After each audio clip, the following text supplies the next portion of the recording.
often do you hear this? How often do you listen to it? It's your heartbeat. Not too long ago, Mother Earth has called, many times before this, Mother Earth has called on the citizens of this planet for help. Complacency, doubt, fear has kept people on the sidelines, on the couch, detaching with TV, sports, religious ideas, some detachment somehow or another, made real or fancied. Standing Rock, the vibration of Mother Earth asking for help was answered. People got off their couches all over the world as the black snake came through in native lands of the water people, who saw the resources of many places being destroyed. Most of our reservations are super sites that are not documented. Places where they take and find and mine out uranium with different chemicals and leave the end result there without cleanups. Many reservations have no clean water.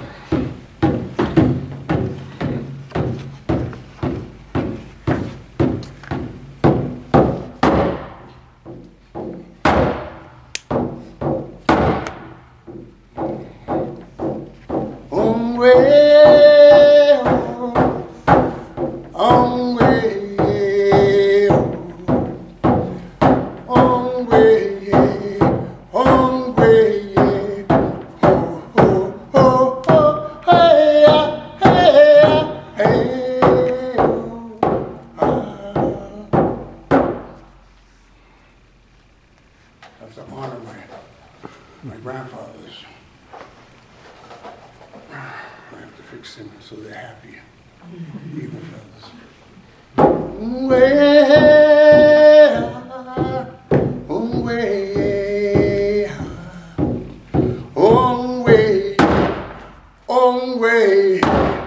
Ho, ho, ho, ho, hey, la, hey, la. We are here, we're gathered here. Oh, great Holy One, we need your guidance. Simple prayer, a simple act, a personal thing from here. Simple, a connectiveness with something you can't see. The unseen forces of the earth, gravity, the wind, magnetism, all of these things that we just don't really want to think about, and how it activates with our own beings. We are simply walking two-legged beings through this earth and this time as we circle the sun at some outrageous speed, turning at the same time on different tilts, and we have measurable time. Can you figure that out? I can't. The great Holy One, the creator of nature, way before we ever got here, had this all figured out.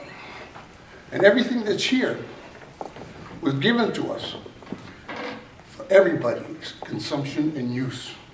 There's plenty for everybody to go around. There's been an attitude somehow along that came along that enough is not enough.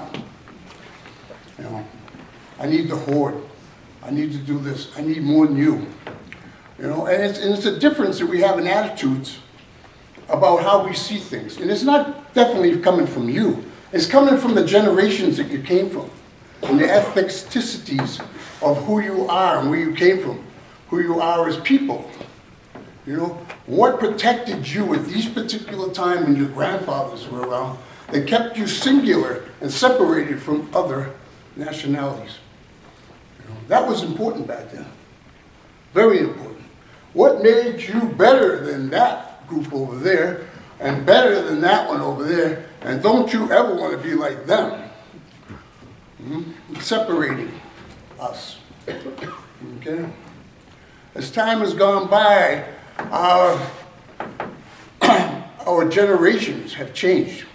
And so has in our environment, so has in our social systems, so has in our economies, so has in our food.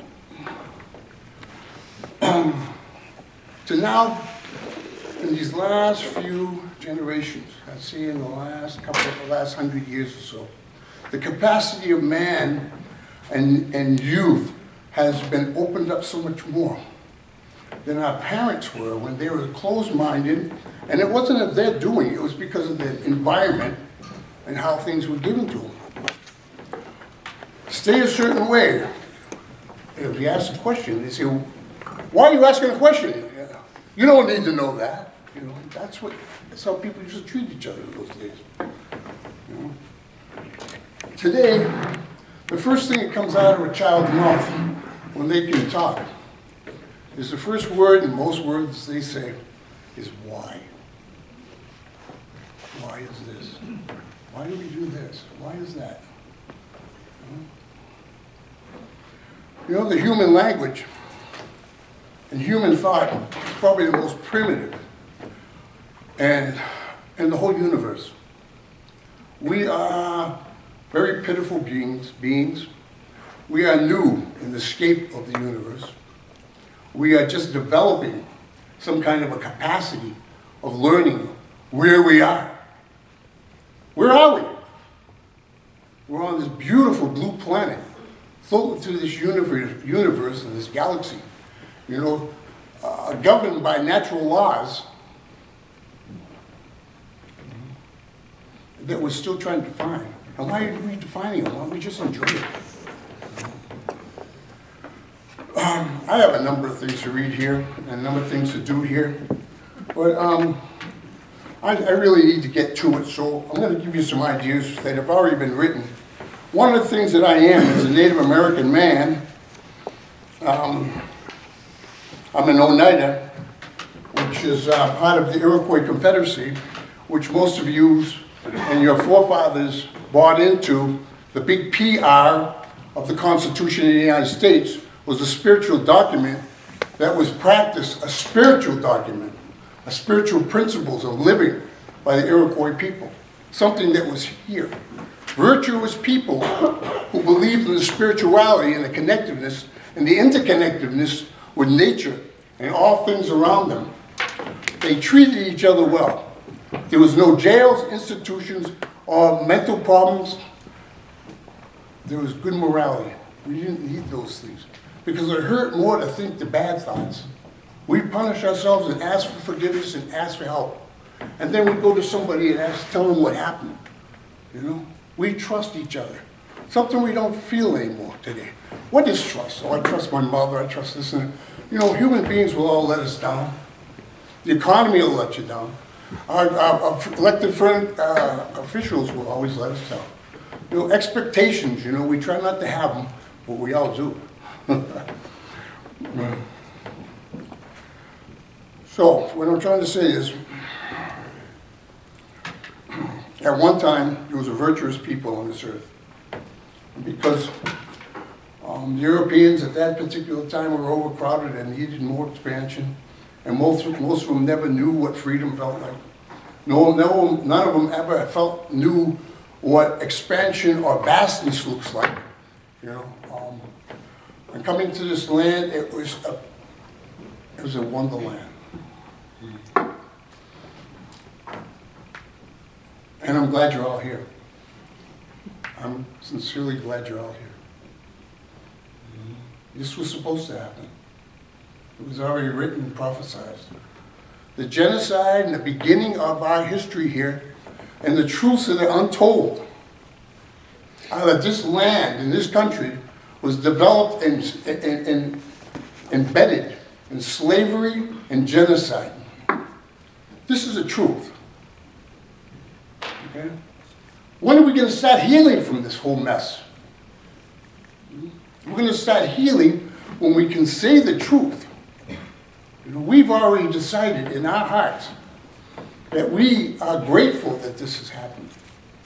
You know, because we have that many more spirits up here to help us think and decide and to be strengthened with the opportunity to forgive the unforgettable, to forgive other people around us, but also forgive ourselves for the things we may have done. This word shame, what is that? It's a behavior and a thought pattern that's taught to us. We have been professional. If we're not professional in anything, and what we should get paid at, we get a high wage on how good we're shaming ourselves. Guilt. This is a good process to guilt. This is a healthy way of saying guilt. Admitting, making that amends, and trying, and not making a promise, but simply saying, I'll try not to do that again. You make a change in this physiological and this spiritual being that you are. You know, we are mental, we are physical, we are emotional, and we are spiritual beings. We have 4 entities running in this. Right? And not only that, we're exhuming and pushing out spirituality and energies toward each other. Many of us can read each other's body language, we can read each other's similar thoughts. We have the capacity of so many things we have not even tapped into. So, now I'm really getting out there, you know? Because I love talking about this, because human beings, we're very limited in the things that we can do, although we think we're not. You know, and I am, once again, I am an Oneida man, and I'm a Delaware man. And Delawares were the first tribes that were introduced to the people here, the people that came over on the boats. And we were the first ones to say, hey, shoo fly. You know, but that didn't work. So that's a grandfather tribe. The Oneida tribe was introduced during the time, was one of the tribes of 5 that in a time period when all this thing was going on in the Middle East, in that part of the world where there's so much unrest, civilizations were falling and rising through barbarism and all these other things that were going on. The human factor was everybody was expendable. Okay, families and so forth weren't very valuable, just as long as you could be a commodity to me to work in the field or something. You know? Same thing was happening over here. We had barbarism over here. We were into cannibalism. We were killing each other off. We had lower thinking minds, as most people do when they're in fear and distress. And we were given, just as in the Middle East, Jesus came here, a number of other messengers came here. A man called the guy over there, who was a recognized manifestation here, who brought us a great law and taught us to reunite, to have a unity and a oneness and be responsible for each other.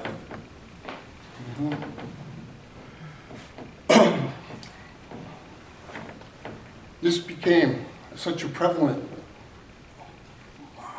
spiritual concept that from the top of Turtle Island in Canada all the way down to Chile Island, that all was consumed in that. Not everybody wanted to do it because there's a softer and easier way of doing it. I'd rather take it from you than earn it. You know, those people are still around, really, and I don't think they're from here because I think they fell out of the sky someplace, and you know, they're really mad that they landed here. They could have been someplace else.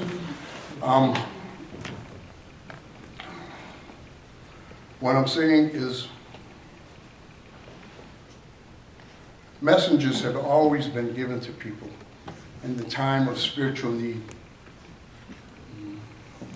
Messages have been given to us individually to recognize the goodness of ourselves. You know, if this man fell down, you know, I wouldn't go through his pockets, although I see people doing that. You know, I'd help him up, you know, and have a good conversation with him maybe, you know. Take the time to have a conversation with another human being. We have so many people out there that are scared to even communicate. Communicate, imagine that. Communicate, to share some words about themselves, to give a little bit of me so you can be lifted up. My first name given to me by the tribe was Diege, which means strong arm. He helps them up. And I really lived that, because that was what we do. When somebody gives us our name, we live that name. My present name is Tasana, Tasol, Tasanai, which means crow sees between. Well, have you ever seen a dead crow? I'm sure some of us have, but not many of us. Crows live between the veils of the physical and the mystical. And they bring messages, and they see things in people, read energies, see things about them that they don't know about themselves. You can see a little bit about a future for them, and almost read your past. And the chief of our tribe and the people of my tribe recognized that in me and gave me that name. And I take that name as Crowsee. I am also, and proud to be, a Baha'i. A Baha'i recognizes the same principles of life, sociology, economic situations, our environment, and the oneness of humanity, and the unity of recognizing each other as valuable assets to this planet and citizens of this planet. We recognize that. You don't have to be a Baha'i to have that. We all have those sacred truths of our own. We own those things. We were given that as we came through the birth canal and introduced ourselves to this earth. Without a single thought or understanding, we had to learn everything that we know today. Somebody had to teach us that. But we do innately have sacred truths. We innately know what's right and wrong, unless you're labeled a psychopath, which who knows what that is. You know, I don't know. And I'm not even going to give somebody a label on that. Okay?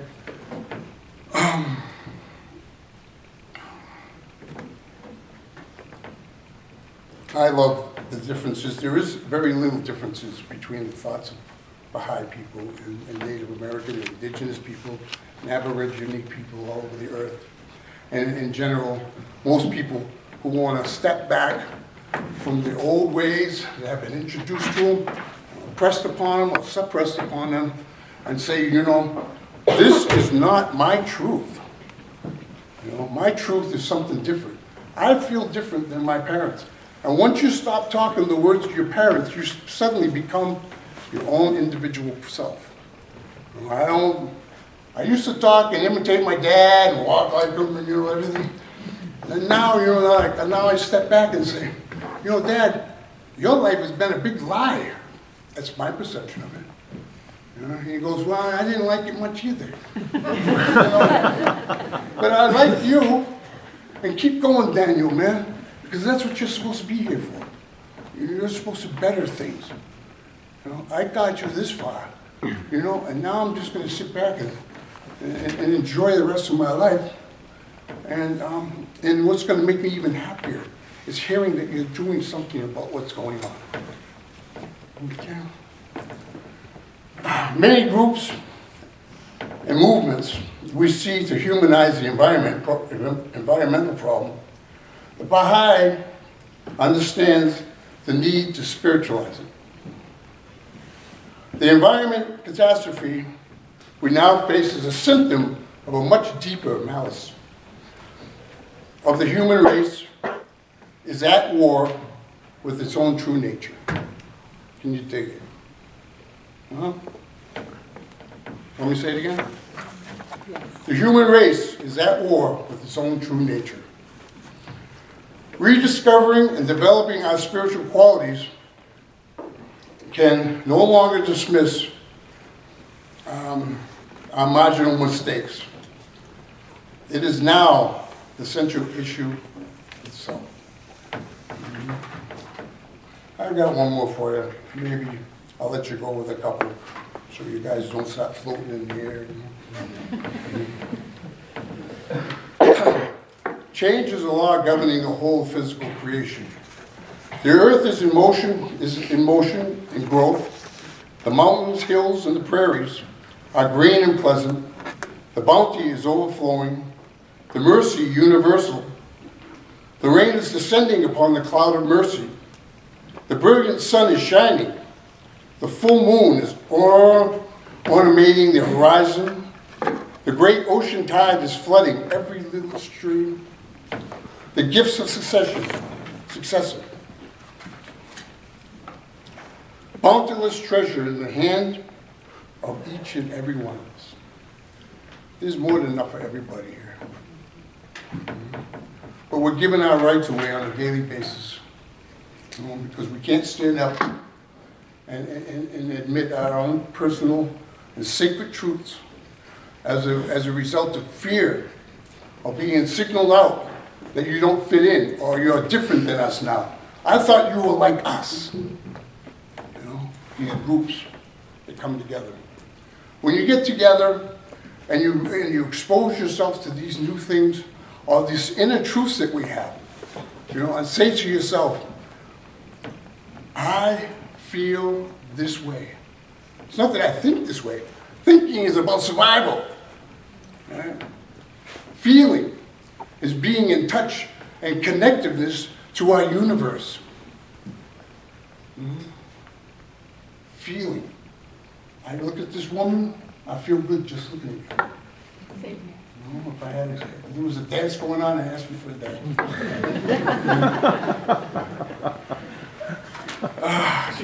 This is so much fun. The thing is about, being able to comprehend. You ask people, are you able to comprehend this kind of thing? And it depends on how you say it. You could be putting them down, or actually asking them, do you think you can comprehend this? Because I sure have a hard time trying to comprehend things that are out of my range, And I really don't want to put bullet marks on where I can go and where I can't go. But I gotta simply say, I'm a simple being. I'm a citizen of this earth, and I will continue doing what I believe is right. If the water is going to be polluted, and people are out there starving and having no food, when the principles behind the old thoughts of agriculture was, we're going to feed the world. Today we got to learn how to feed ourselves. When fracking is going on and the shelves that hold up our infrastructure of the earth are suddenly being cracked, and we're letting it happen, what are we going to do about that? We're going to say something about it? Yeah, maybe we will. Maybe we'll start having conversations about that. I guess it's almost time for me to go. So, we'll stay for another hour. Just give me a hand of applause. I just will read this to you, though. I'll give you a show. This comes from, it's called Tokens, and it's a Baha'i, from the writings of Baha'u'llah. By the way, I've got to tell you this, and you've got to know this, and you've got to believe this. It's up to you to do that, okay? But no longer is any man capable of speaking for God. Priests, ministers, preachers, they have no longer been given that power. It's been taken from them. There's too much confusion. There's too many other things that separate us, and so forth and so on. So right now, your responsibility is to be an independent investigator. Find your truth. Find out what's going on around you. Find out what you can do about it. I got a song for you before we go. In every age and cycle he hath, through the splendorous light shed the manifestations of his wondrous essence, recreated all things, so that whatsoever reflecteth in the heavens and on earth, the signs of his glory may be deprived of the outpourings of his mercy, not despair of the showers of his favor. How all-encompassing are the wonders in his bounteous grace. Behold how they have prevailed the whole of creation. I spent a lot of time doing this, and of course, I didn't get through a quarter of it, and I'm okay. Next time we'll get rid of a few more of these people here.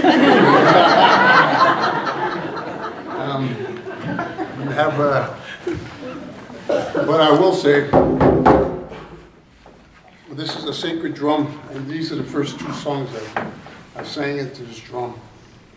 And it is for recreation, it's for songs, and it's for ceremony, but it's also for prayer. And prayer is the most powerful, one of the most powerful assets that we have within us, communicating with the higher power, Creator God, however you put it. But we all know that's the truth. So, I was going to read a story to you about creation, but we'll do that another time. This is called, We Live Our Lives in Moments. And we're very capable of bringing back our memories of good feelings and bad feelings and sorrow and so forth and so on. We are creatures of unresolved sorrow, unfinished relationships, intergenerational trauma. We have a lot of baggage, folks. But our inner truth is admitting those things to ourselves and doing something about it to make ourselves healthy in our mind, our heart, our spirit, with the dependency upon the Creator that can only do these things and help us enhance our lives. So this song is about thank you. There's a great thank you that we say when we pray, and it's called Yom, and that's when we communicate with sacred things. But this one is thank you that I can remember my grandmother's hand in mine when I was a child, feeling the warmth of her. Yahweh, Yahweh, Yahweh, which means thank you. Yahweh, Yahweh, Yahweh, Yahweh,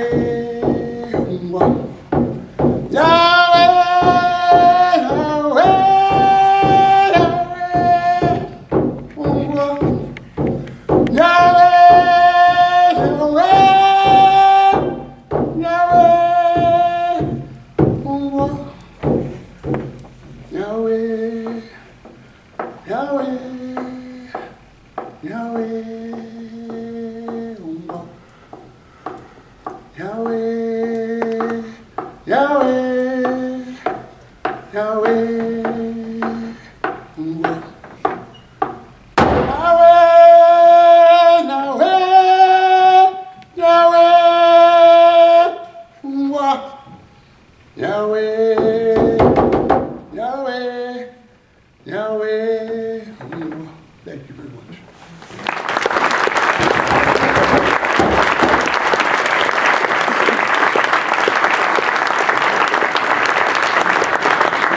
The planet is changing. The only thing that really needs to change is us. Oh, that's my message. Thank you.